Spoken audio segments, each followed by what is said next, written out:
안녕하세요. 저는 직장인이고 어학연수를 가려고 합니다. 어학연수를 가기 위해서 먼저 얼마나 다녀올지 기간이랑 장소를 선정한 뒤에 유학원이랑 비자를 결정하고, 우리가 해외에 가려면 제일 먼저 해야 되는 거는 항공권이죠. 항공권을 끊어야 되는데, 저 같은 경우에는 어학연수를 정말 5년 넘게 10년 가까이 준비를 했기 때문에 틈틈이 검색을 해봤었어요. 한국에서 캐나다 가는데 얼마나 걸리는지, 얼마나 드는지 비용을 검색을 틈틈이 했었는데요. 인천에서 밴쿠버 기준으로 2019년, 2020년 이 정도에는 제가 본 거로는 경유를 한번 하면 40만 원대가 있었고, 정말 가끔씩 나타나는 특가는 30만 원대도 받고요. 그리고 직항은 60 초반대를 받고, 정말 가끔씩 있는 특가는 50만 원대를 받았습니다. 아주 일정이 널널하고 언제 가든지 상관없는 분이라면 경유 30만 원대, 뭐 제가 본 거는 37만 원 이 정도였고, 직항은 53만 원, 57만 원 이런 식으로 가끔씩 있는 특가가 있는데, 그런 거를 잡아서 가시면 좋을 것 같고, 대부분은 저렴하게가 이제 경유하면 40만 원대, 직항은 63만 원 이 정도였는데, 참고로 항공권은 꼭 미리 한다고 싼 건 아니에요. 뭐 얼리버드 한다고 꼭 싼 게 아니라 환율처럼 올라갔다 내려갔다 올라갔다 내려갔다 합니다. 그런데 제가 가려고 하는 그 날짜에 그 가격이 아주 일찍서부터 일찌감치부터 검색을 했었는데도 그 가격이 안 나오는 거예요. 제가 기존에 봤었던 2019년도 막 이렇게 내내 분명히 그 가격대 40만 원대와 60만 원대가 있었는데 안 나오는 거예요. 아무리 저렴해도 직항은 70만 원대, 경유도 50만 원대 밖에 안 해서, 왜 내가 가려고 하는 그 이제 일정이 정해져서 내가 가려고 하는 그때는 그 가격이 아닌 거예요. 그래서 별로 안 싸니까 저는 최대한 한 푼이라도 아껴서 가야 되는 사람이다 보니까 정말 고민을 엄청 했어요. 정말 하루 종일 하고 몇 날 며칠을 하고 고민을 하다가 대한항공 72만 원대도 떴었어요. 잠깐 그 대한항공이 직항으로 72만 원대도 떴었는데, 좀만 더 기다려볼까? 60만 원대 뜨지 않을까? 라는 생각으로 안 끊었고, 그리고 대한항공을 타기가 조금 망설여져서, 그래서 고민을 하다가 결국 출국하기 3개월 전 정도에 에어 캐나다 직항으로 왕복표를 76만 원대에 끊었습니다. 이때 참고하셔야 될 게, 항공사에 직접 끊는 게 아니라 다른 사이트를 이용해서 끊으실 때가 있잖아요. 뭐 인터파크라든지 하나투어라든지 지마켓이라든지 이런 데서 끊으면 대행비가 10,000원 정도가 더 추가됩니다. 단점이 있다면 나중에 변경할 때 조금 복잡할 수가 있다는 단점이 있습니다. 그 항공사랑 바로 컨택을 하는 게 아니라 연결하는 거기 때문에 조금은 복잡할 수가 있습니다. 그리고 여러분들께서 항공권을 끊을 때 고민이 될 거예요. 내가 국적기를 이용할 것인지 아니면 외항사를 이용할 건지. 각각의 특징이 있는데요. 외국 항공사에다가 항공권을 끊으면 변경하거나 할 때 아무래도 소통이 어려울 확률이 큽니다. 그리고 특히 전화를 걸어서 내가 그 항공사랑 연결을 해야 될 때, 우리나라 ARS처럼 상담원처럼 되게 잘 시스템이 되어 있지 않아서, 그게 영어가 유창하신 분들이 아니라면 힘들다는 단점이 있습니다. 그리고 비행기를 타서도 다 영어만 할 수 있는, 그 나라 말만 할 수 있는 직원이 있을까봐 걱정이 되실 텐데요. 보통 비행기를 타서는 사실 영어를 사용할 일이 잘 없어요. 뭐 해봤자 뭐 토일렛 와서 기내식 주면은 사실 치킨, 비프 뭐 이 중에 고르는 거는 어렵지 않고, 그리고 화장실은 우리가 대부분이 어디 있는지 알 뿐더러 돌아다니면 찾을 수 있기도 하고, 간단한 정말 단어만 알면 토일렛, 커피, 코크, 플리즈 뭐 이것만 하면 되기 때문에 영어를 못하니까 내가 꼭 국적기를 타야 된다는 그런 걱정은 안 하셔도 돼요. 그리고 한국어가 되는 승무원이 보통 있기 때문에 큰 어려움은 없을 겁니다. 가끔씩 어떤 항공사들은 한국어가 가능한 승무원이 아예 없기는 해요.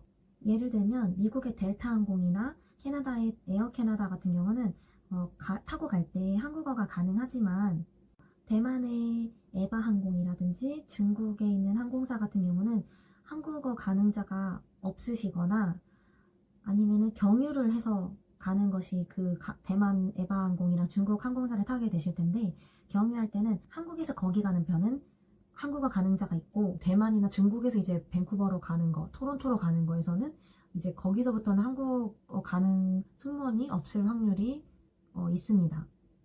그러니까 내가 영어가 안 되니까 외항사 타고 가는 거는 무섭고 어려울 것 같고 국적기를 타야겠어 라고 생각하시진 않아도 된다는 거고, 다만 국적기가 아무래도 영어를 하나도 못하겠는 분들, 그리고 좀 더 금전적 여유가 있으신 분들은 편하겠죠. 외항사 항공권을 끊게 됐을 때 대행 사이트, 뭐 인터파크나 지마켓, 하나투어 같은 데서 끊게 되시면 아무래도 한글 사이트만 보고 내가 한글 가능한 직원이랑 연결해서 항공권을 끊을 수 있기 때문에 그 점은 편할 수가 있어요. 내가 영어 사이트로 이렇게 하지 않아도 되니까. 근데 내가 만약에 현지 가서 외국에서 그 표를 변경하려거나 취소하려고 하면 한국으로 전화를 하거나 연결하는 것이 힘들기 때문에 어려울 수 있습니다. 현지에서 대행 사이트로 연결을 하기가 굉장히 힘들고, 한국에서 결국에는 국제 전화가 돼요. 만약에 외항사 항공권을 끊고 나서 이제 외국을 갔어요. 외국을 간 뒤에 그 현지에서 한국으로 돌아가는 귀국편을 변경하거나 취소하거나 의뢰를 하고 싶을 때, 문의를 하고 싶을 때는 거기서 외항사로 전화하는 거나 그런 거는 국내 전화로 되겠죠? 근데 내가 외국에서 그 대행 사이트, 인터파크나 지마켓 같은 그 고객센터에 전화를 하려면 국제 전화가 되겠죠. 외국에서 한국으로 거는 거니까.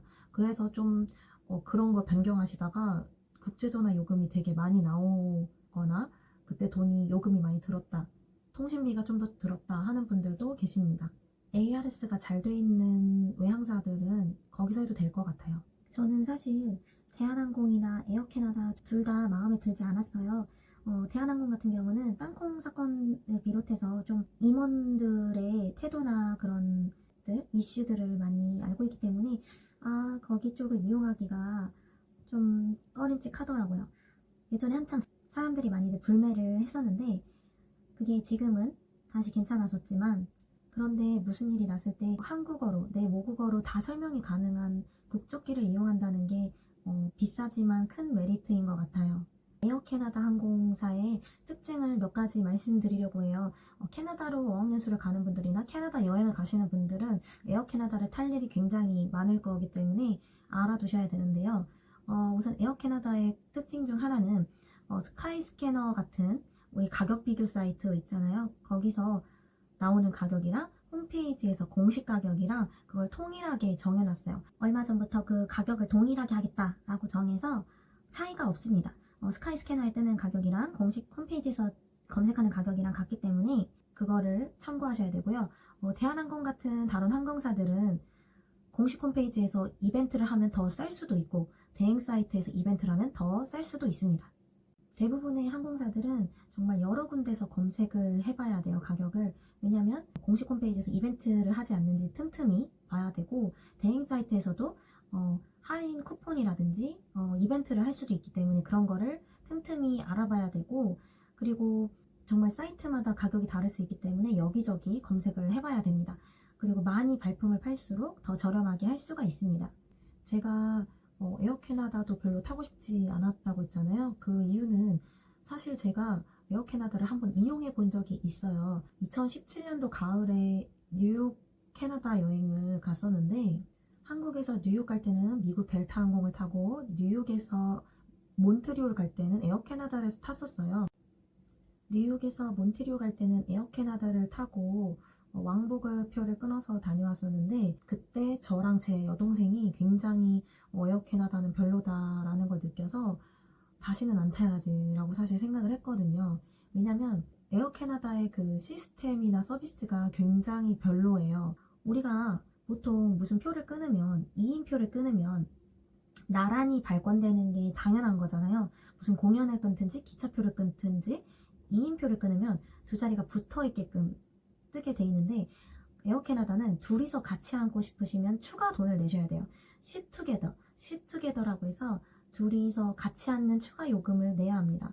이게 2인 이상 가시는 분들에게는 단점인 점인데요.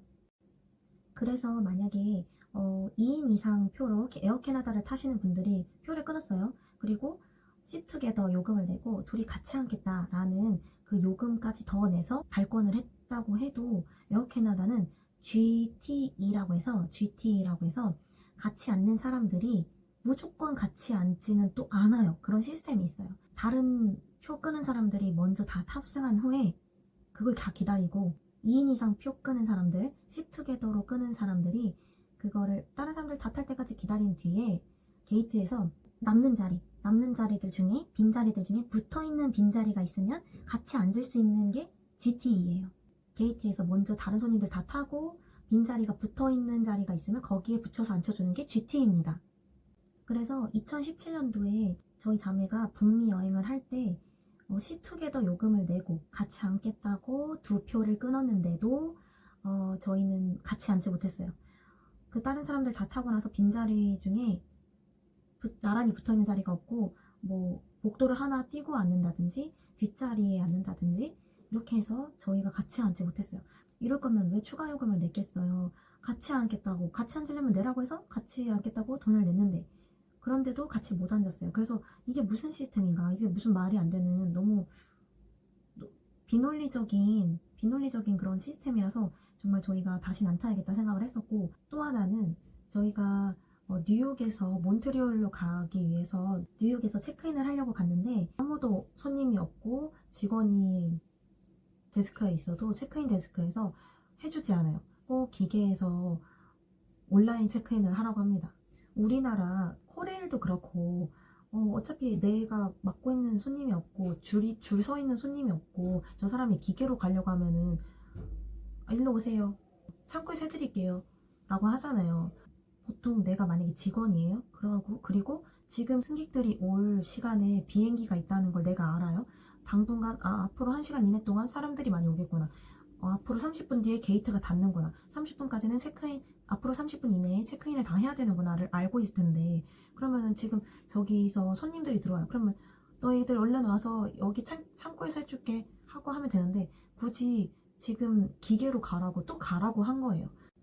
기계로 체크인을 하라고 해서 기계 체크인 하는 동안 뭐 여권 읽히고 막 이렇게 하는 동안 그 5분이 지나가서 체크인 불가 시간이 됐다고 뜨는 거예요. 그 몇 분이 지나서 저희는 체크인을 못 했었습니다. 그래서 그 다다음 비행기를, 그 다음에 자리에 있는 비행기를 찾아서 밤에 도착을 했었어요.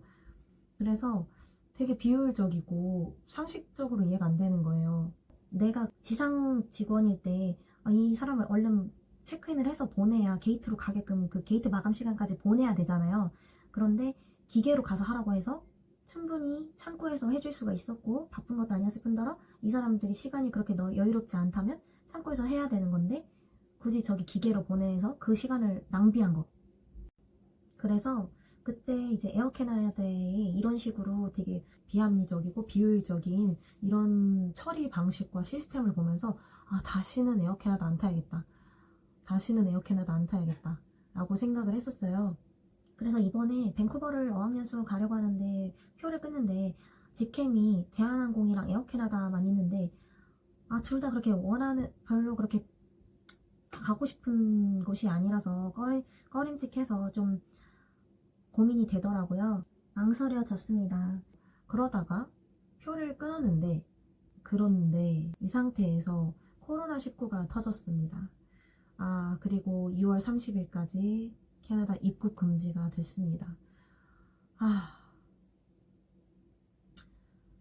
우선 제가 유학원에는 부분 선입금을 해서 30만 원을 해둔 상태고 그 가격을 걸어놨는데 그 어학원 비용을 걸어놨는데 그것을 우선은 연기를 해야 될 것 같고요. 지금 현지 상황이 온라인 수업을 하고 있기 때문에 제가 지금 가도 어학원을 외국인을 직접 대면해서 배우지 못할 거면 사실 인강 듣는 거랑 차이가 없기 때문에 지금 온라인 수업을 하는 때에는 가지 않을 거고, 그래서 항공권을 일정 변경하거나 연기를 하거나 취소를 하려는데 에어캐나다의 환불 및 지연 연기 상황은요, 저는 하나투어에서 표를 끊었는데 담당자께서 말씀을 해주시기를 100% 환불을 해주지 않는다고 해요.